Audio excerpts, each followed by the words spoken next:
Así es. Y una de las cosas que creo que podemos ir observando y hablando es ir clasificando e ir viendo qué manejos podemos tener con algunos tipos de shock, ¿no? Vayamos por el shock más común que podamos nosotros tener en los pacientes de trauma, ¿no? Que es el shock hemorrágico. El shock hipovolémico que puede Así es. tener como motivo hemorragia y no hemorragia, e incluso la inanición, ¿no? Así es, claro, la ¿no? deshidratación. Exacto, entonces estamos diarrea, hablando de todos varios esos. conceptos, ¿no? La hemorragia, como bien lo mencioné hace un instante, bueno, está catalogada como el principal causante de la muerte. Un 96% de causa en trauma es la hemorragia. Y esta, pues, se ha visto como una serie de amenazas en salud pública, a tal punto de que se empezó a generar campañas como el Stop the Bleed para poder contrarrestar esta amenaza hemorrágica. Y hoy por hoy, pues, decir que, bueno, mira lo que voy a decir. Hoy por hoy, que una persona se muera ensangrentada puede resultar absurdo. Pero si es que no nos preparamos como sociedad, si es que no nos damos cuenta de eso, pues probablemente es lo que más pasa en nuestro país, es lo que más sucede en esta parte del mundo. La hemorragia mata. La hemorragia mata de manera indiscriminada, ¿no? Y podríamos quizás manifestar el por qué. Bueno, es sencillo. ¿Qué requiere el ser humano para vivir? Oxígeno. ¿Y qué necesita este oxígeno para que sea transportado a tus 11 sistemas corporales? Un transporte, ¿no? La sangre. ¿Y quién gobierna la sangre? El corazón, vale decir, la bomba. Entonces, si tenemos oxígeno que transcurre a nivel sanguíneo con una carga de la hemoglobina, o sea, los eritrocitos, estos van a una determinada velocidad, a una determinada presión hacia las células de tus órganos nobles, cerebro, corazón, pulmón y riñón. Y estos tienen que ir a un determinado tiempo. Es una constante circulatorio. ¿Qué pasa cuando hay un trauma y ésta se ve afectado ante una hemorragia arterial o venosa, ¿no? O de grandes vasos? Esta hemorragia, pues, va a causar pérdida de volumen, va a causar pérdida de oxigenación y obviamente el shock está, pues, como quien dice, presente en esa entidad en el momento o en el tiempo que quizás menos sospechas, ¿no? De acuerdo al sangrado, de acuerdo a la agresividad, de acuerdo a la lesión, si es tan grosera o si es de repente superficial, entre comillas, pero esta, si es que no tiene cuidado, va a generarme una lesión. Claro, además que la pérdida sanguínea, uno de los fundamentos importantes a nivel arterial es la termorregulación, ¿no? Exacto. Esa fricción genera incremento de temperatura, entonces vamos a tener disminución de temperatura, esa Exacto. disminución de temperatura hace que la hemoglobina se queda con el oxígeno, no lo cede mucho más rápido, hay alteraciones a nivel de las presiones arteriales de oxígeno y va a haber una pérdida de la volemia, o sea, del volumen estresante. Entonces, todo mal para el paciente. Hay un punto importante que has mencionado, Alfredo, que sería bueno que nuestros amigos lo sepan. Quizás tú seas de repente un entusiasta proveedor de atención prehospitalaria y quizás no te lo mostraron o no te lo enseñaron. Si eres de las personas que aborda de manera inicial cualquier detalle de una persona que sufre una injuria en el foco y eres de los que ponen de inmediato un oxímetro de pulso, pues créeme que estás haciendo mal. Porque como acabamos de detallar, la sangre también se encarga de una termorregulación periférica. Y si es que esta persona ha perdido sangre, ya sea externa o interna, definitivamente se encuentra en una franca hipotermia. Así esté en el Caribe, ¿no? Así esté en el desierto de Sahara, con un sol incandescente, pues ese cuerpo está hipotérmico. Así que si tenemos una hipotermia, esta me genera una curva disociativa del oxígeno hacia la izquierda y no llega a la célula. Tú le vas a poner un oxímetro de pulso y lo más probable es que te marque 96, 98. ¿Y sabes cuál es el detalle? Que sí, tiene 96 o tiene 98. La pregunta es, ¿la está entregando la célula? Esa es la pregunta que tienes que hacer. Y eso lo vas a revisar con una inspección visual. Llegando vas a tener que observar la piel, vas a tener que observar las manifestaciones, como bien lo dice Alfredo, el cuerpo habla y es a lo que nosotros tenemos que concentrarnos primeramente. Así que, por tanto, preocúpate por obtener un buen pulso radial, preocúpate por abrigar a ese paciente, por controlar la hemorragia definitivamente en prioridad y luego, probablemente en una evaluación secundaria, cuando todo ya esté establecido o estabilizado, ¿no? Puedas poner el oxímetro de pulso para poder obtener la información que tú deseas. Así es, por eso siempre primero cortar el caño, ¿no? Si está sangrando, Exacto. es ver de dónde está sangrando y ver si tengo posibilidad de solucionar, Exacto. ¿no? Porque no todo vamos a poder solucionar. El uso del torniquete, si es necesario, el uso de algún tipo de vendas hemostáticas, el uso de presión directa, de unas vendas, un vendaje, ¿no? Primero solucionar el problema. Claro, exacto. Para eso tenemos que buscarlo. Cuando nosotros tenemos una sospecha de un sangrado, van a pasar 4 cosas, o lo vas a observar en 4 lugares. 4. Tórax, abdomen, fémur y el suelo. Tórax, hemotórax masivo. Abdomen, distensión abdominal, ya sea abdomen en tabla. Puede ser producido también por un sangrado retroperitoneal. Hay que observar la pelvis ahí también. Fémur, porque la rotura del fémur es el hueso más grande del ser humano y esta está revestida por una fascia. Cuando se rompe el fémur, pues viene con todo el paquete, ¿no? Viene con cable, internet, ¿no? Y teléfono, ¿cierto? O sea, balabán, ¿no? La vena, arteria y nervio se rompe y esta me genera mucho sangrado. Y si es que no está en ninguna de esas 3 zonas, el suelo. Si está en el suelo, es fácil, busca de dónde sale y tápalo. Cierra el caño, ¿no? En esas 4 opciones vas a poder generar la primera parte importantísima de lo que significa un control de hemorragia. Así es. Hay sabiendo también de que existen en algunas situaciones, si tienes un hemotórax masivo o si hay una hemorragia a nivel abdominal, el líquido más importante que necesitas es la gasolina. El fluido más importante es la gasolina. Porque exacto. Ese paciente necesita ser trasladado de manera inmediata. Porque a ese paciente no le podemos hacer torniquete en la barriga, ¿no? Ya sabemos que el torniquete en el cuello, la única persona que se utiliza el torniquete en el cuello es para la suegra, ¿no? Cierto. Y entonces lo avalo. El manejo inicial de esos pacientes siempre es cortar el caño. Exacto. En el caso que no se pueda, es ver el traslado de manera rápida. Ojo, traslado rápido no significa que la ambulancia vaya a 180 por hora. Manifestarlo. Tú encuentras un manejo de escena, la situación está, podríamos decir, asegurada. Entre comillas, llegas, intervienes, abordas, ves un sangrado, lo corriges ese sangrado. El paciente no tiene pulso radial, por tanto la hemodinamia está complicada y está venida menos. Por tanto, no estás asegurando una buena entrega oxigenatoria a las células que tú tanto quieres. Porque recuerda, lo que uno busca siempre en este tipo de pacientes es presión. Así que, bueno, vas a encargarte de poner fluidos, vas a encargarte de poner una volemia o por lo menos corregir la volemia y vas a conseguir un pulso radial. Cuando la consigues, estás consiguiendo una presión sistólica de 90 y eso optimiza un poco el resultado de este paciente para que llegue viable, no vivo, sino viable al hospital. Si logras eso con gran esfuerzo, porque va a ser un gran esfuerzo, créeme, imagínate, ¿no? Tú estás subiendo a la unidad y dices, ¡ya, cholo, vamos! Y el man se cree un meteoro. Y escuchó por ahí que dijo, traslado rápido, pone la sirena y empieza su trayecto, ¿no? Frenado, acelerado.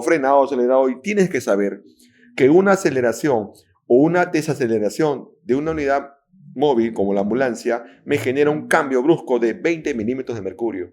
Si tú lograste 9.6 con tanto esfuerzo, en el primer frenazo de la esquina vas a conseguir 7.4 o 70/40, que no te garantiza la hemodinamia base que necesitas con esta paciente.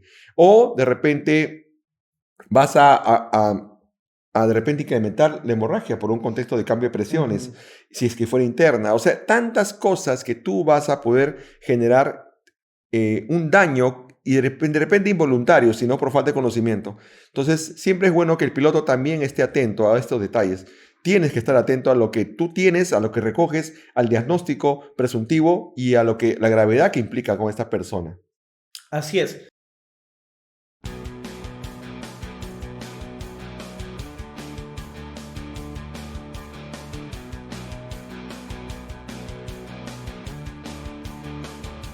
Agradecemos a Sol por pertenecer a la familia de Camino a la Emergencia. Sol, soluciones para reanimación y cuidados intensivos agudos. Gracias Corporación Galway, representante exclusivo de Sol en Perú, por hacer esto posible. Posterior a que el paciente ya hemos visto el sangrado exsanguinante, es ver también la permeabilidad de la vía aérea, para que si la permeabilidad de la vía aérea, ese oxígeno no va a poder entrar. Exacto. Una de las cosas interesantes también es ahí administrar oxígeno al paciente siempre y cuando sea requerido, ¿no? Vemos que una saturación menor a 90 o una saturación también menor a 94, y ya podríamos utilizar algún tipo de oxigenación, sobre todo para ver las situaciones relacionadas a que tenemos que sobresaturar esos alvéolos para que la hemoglobina que queda todavía, porque nosotros no pasamos sangre todavía en prehospitalario, pueda saturar totalmente los alvéolos. Ver también cómo está la ventilación del paciente. La ventilación es una ventilación bilateral, unilateral. En el caso que sea unilateral, es importante siempre la inspección, la palpación, la percusión y la auscultación de los pacientes. Simetría torácica. Así es. Está hablando de la simetría torácica. ¿No? Y un punto importante, Alfredo, que acabas de mencionar, que bueno, has solicitado a la producción. Acá ese es un BBM que le falta el conector al oxígeno, le falta la bolsa de reservorio y le falta la mascarilla, pero lo vas a entender. El ejemplo es este de acá. ¿Cuál es el volumen tidal del pulmón humano? ¿Saben cuánto es el volumen tidal del pulmón humano? Bueno, les cuento, es de 500 cc o 500 emails, como le dicen, ¿no? ¿Y cuál es el volumen tidal de un BBM? ¿Lo sabían? ¿Lo saben? El volumen tidal de un BBM es de 1200 aproximadamente. ¿Cuánto tengo que apretar? ¿Cuánto debería yo brindarle oxígeno cuando se trate de presión positiva a una persona que está con un ritmo respiratorio de menos de 10 o más de 30? ¿No? Necesito abordarlo de esta forma, ¿ok? Cada 5 segundos, ¿sí? Ahora, seguro has visto gente que ha hecho esto, ¿no? ¿Cuál es la complicación que puede generar esto, Alfredo? Primero, entender que la ventilación a presión positiva es lo más antifisiológico que hay. Es contra natura. Entonces, porque nosotros respiramos a base de presiones negativas. Entonces, es como si quisiéramos inflar un globo realmente. Exacto. Eso va a generar presión positiva a nivel intratorácico. La presión positiva a nivel intratorácico va a generar alteraciones hemodinámicas de los vasos sanguíneos y del mismo corazón. El corazón reposa en el pulmón, ¿no? Y la presión negativa genera que también la pleura del pulmón jale el pericardio y mejore también el llenado del ventrículo, ¿no? Estamos hablando de Frank Starling. Eso se llama interacción corazón-pulmón, Okay. ¿no? Cuando nosotros hablamos de Frank Starling, hablamos de la precarga, que es justo también lo que sucede cuando incrementas la presión positiva, disminuyes el retorno venoso. Y ese retorno venoso lo que va a hacer es justo la ley de Frank Starling, habla acerca que la distensión de los músculos, o sea, mientras más sangre llegue, hay una mejor contracción. Eso puede ser una alternativa de un taponamiento cardíaco. Por ahí lo escuché de nuestro Sol de América. Pero es una opción. A nada es una opción. Sí, ¿cierto? Es más, en los pacientes con insuficiencia cardíaca congestiva que tienen eso, a veces mejora la contracción con la contractilidad con la ventilación a presión positiva, porque como el corazón está tan débil, como lo comprime un poquito, mejora la contracción. Pero en esos casos, siempre tener cuidado de cuánto es el volumen, porque muchas veces nosotros estamos ventilando al paciente y si el paciente es hipotensa. Y nosotros pensamos que esa hipotensión es porque el paciente está más grave, ¿no? Claro. Y a veces es porque nosotros le estamos metiendo bastante presión. Además, tener en cuenta que ese dispositivo, aunque no aparezca, realmente es un ventilador mecánico. Sí, claro. O sea, tú le programas el volumen, tú le programas la frecuencia respiratoria, exacto, ¿no? Y le programas también, porque ese tipo de BBMs tienen válvula PIP, exacto, ¿no? Entonces tú le programas todo. Entonces, fijarse que lo que ustedes tienen en la mano es un ventilador El mecánico. momento de expiración y todo Entonces, eso. es el ventilador mecánico y al tener una fisiología distinta a la fisiología normal, puede generar cambios hemodinámicos e hipotensión al Ujú. paciente.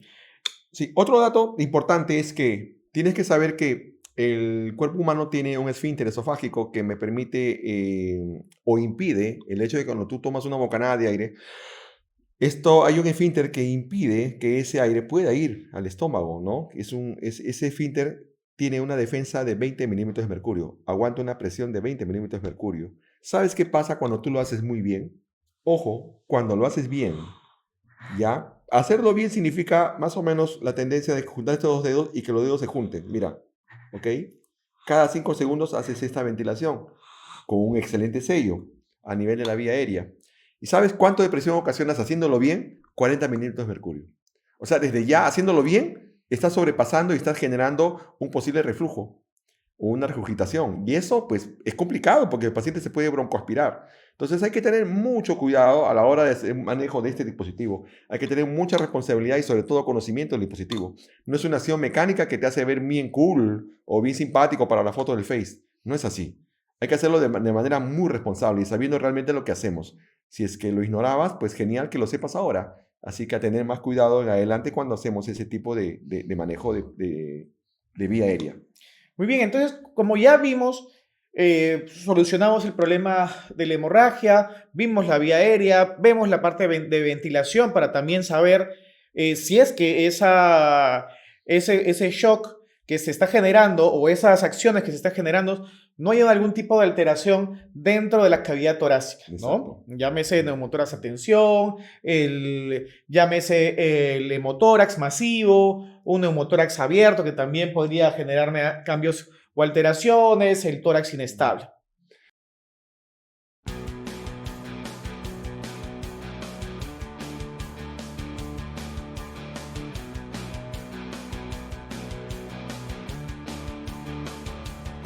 Continuamos agradeciendo a más auspiciadores. En este momento, Spencer también es parte de la familia de Camino a la Emergencia. Spencer es un auspiciador de gala que tenemos. Gracias Spencer, fabrica equipos para momentos decisivos. Muchas gracias Spencer. Entonces, ¿No? para entrar en orden más o menos, si ustedes puedan estar con nosotros en la línea de esta conversación, de esta plática, es la siguiente, ¿no? Choque hipovolémico, primera causa hemorrágica. Si es hemorrágica, busca la sangre. La vas a encontrar, como ya lo hemos mencionado, en 4 lugares posibles. Si tú ves un sangrado que al final de cuentas sabes que va a comprometer la volemia del paciente, entonces actúa de manera inmediata, rápida. Si es un sangrado venoso que el cual está saliendo como un manantial, pero es algo que puedes manejarlo con presión directa, pues un vendaje oclusivo, mano enguantada, vendaje oclusivo, apósitos y darle con unos vendajes. Y podría ser el vendaje israelí o podría ser el vendaje NAR, que es un vendaje de guerra, que ya está pues en venta obviamente cuando tú lo puedas solicitar en el North American Rescue. O los vendajes que esté en tu disponibilidad, en la medida que puedas usarlo. Un vendaje compacto, de buena presión. Si el sangrado es bastante grosero, es hemorrágico en el contexto arterial, pues un torniquete. Un torniquete. Si la situación es complicada, si la situación te maneja premura, alto y apretado. ¿Para qué te vas a complicar la vida?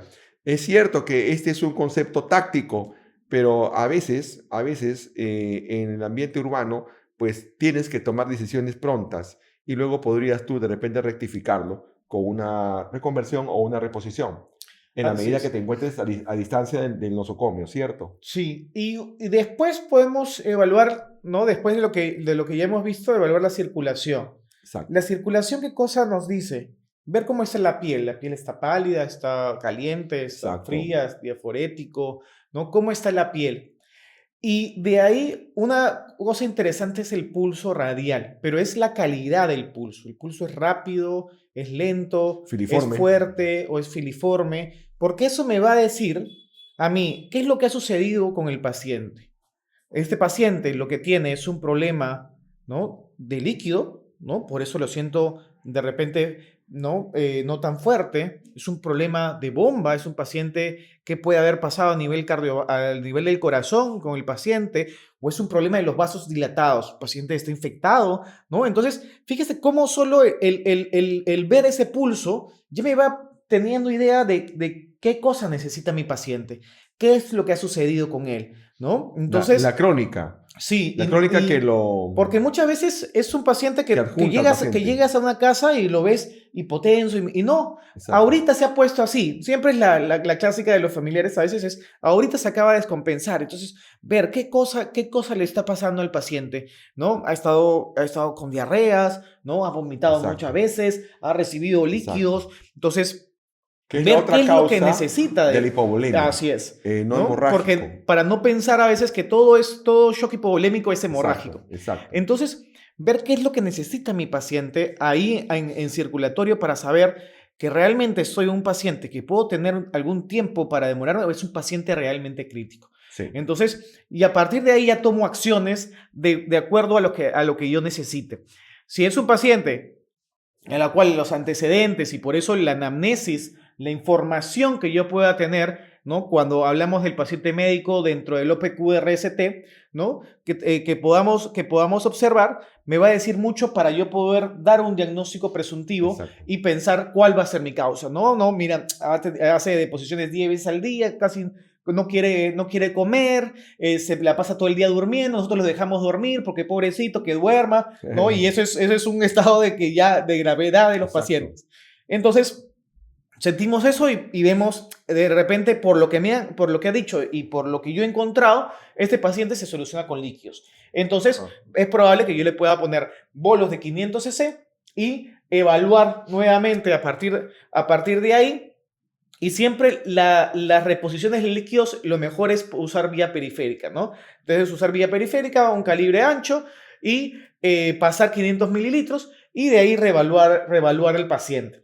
Entonces, para poder nosotros observar. En el caso de que tengamos algún tipo de trauma, ¿no? Lo que hacemos es la hipotensión permisiva, ¿no? Claro. ¿Por qué? Porque habíamos dicho que el cuerpo y el endotelio del vaso sanguíneo tiene células procoagulantes y anticoagulantes. Exacto. Cuando hay un tipo de sangrado, lo que va a hacer el vaso sanguíneo es generar esos coágulos para evitar que la sangre siga saliendo, como un mecanismo de protección. Si nosotros incrementamos los niveles de sangre, vamos a incrementar la presión dentro del vaso y ese vaso va a sangrar. Entonces, vas a barrer el coágulo. Así es, y voy a generar vas a reactivar la hemorragia. Exacto. Entonces, exacto. No es bueno eso.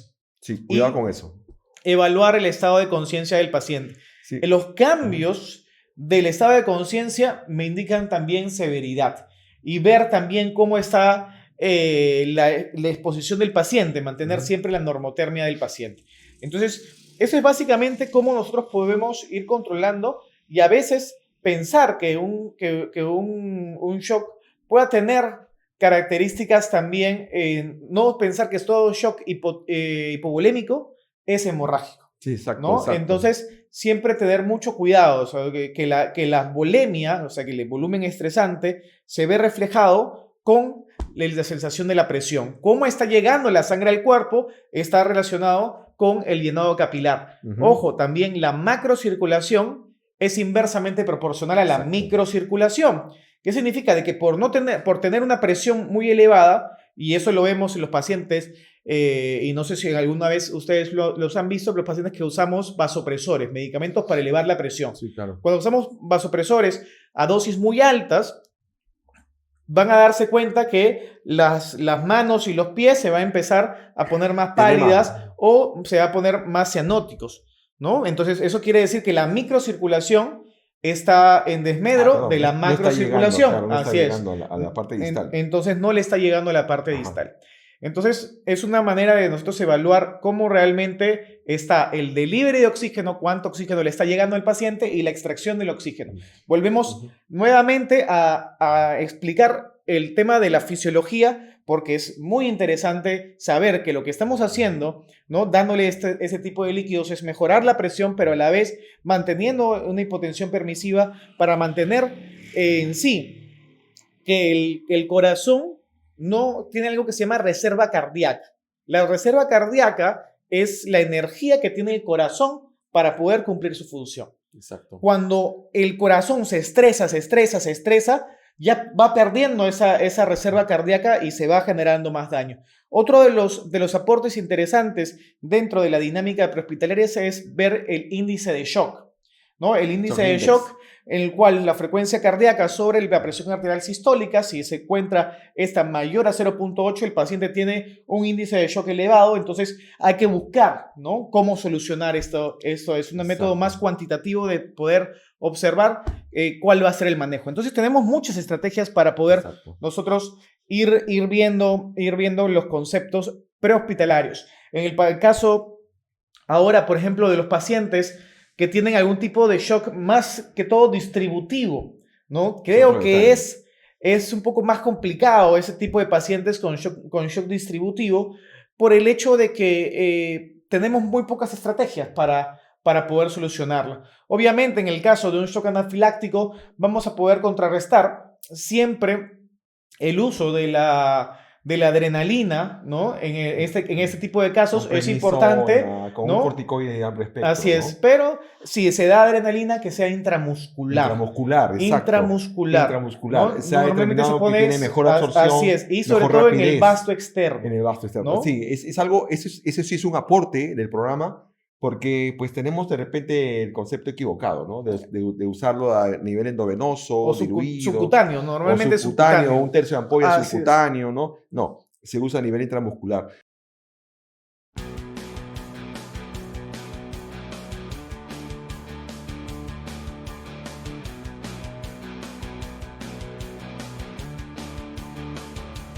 La tecnología alemana llega a camino a la emergencia.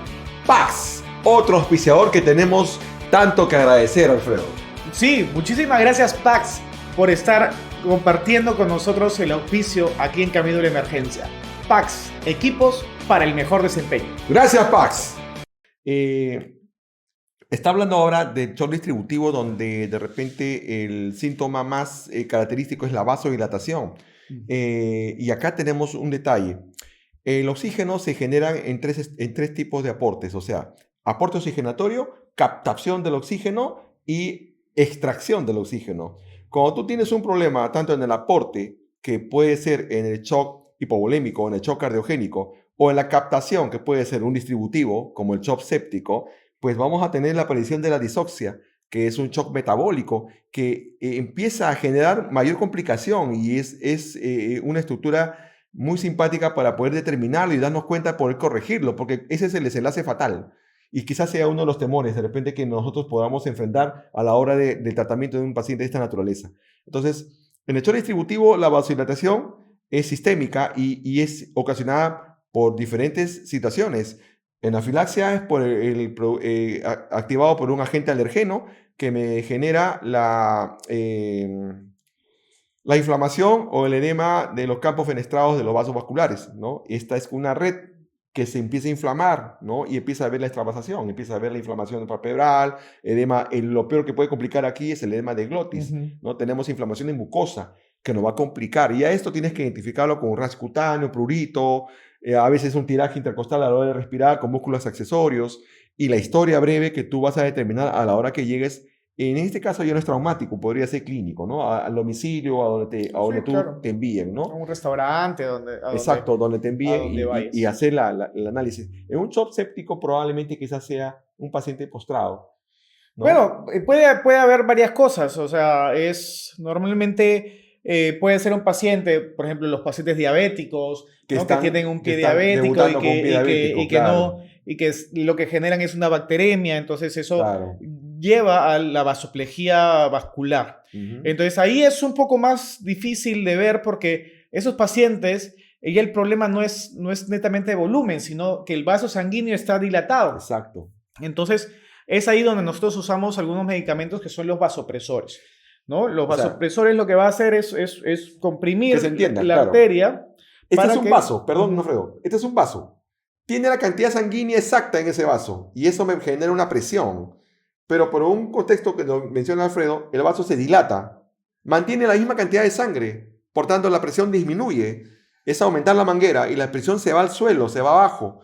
Y entonces ahí está el problema y eso es lo que tenemos que luchar. Perdón, Alfredo, por la interrupción. No, no. Y entonces ahí se utilizan medicamentos que son los vasopresores para poder manejar y obviamente la sospecha de dónde está la infección, ¿no? Dónde está el problema infeccioso y el traslado del paciente al hospital, ¿no? Dentro del manejo prehospitalario en esas acciones simplemente es mantener las funciones vitales del paciente dentro de todo lo más Exacto. estable posible. Ahí se activa el SRIS, pues, ¿no? Entonces, Síndrome de respuesta inflamatoria sistémica. El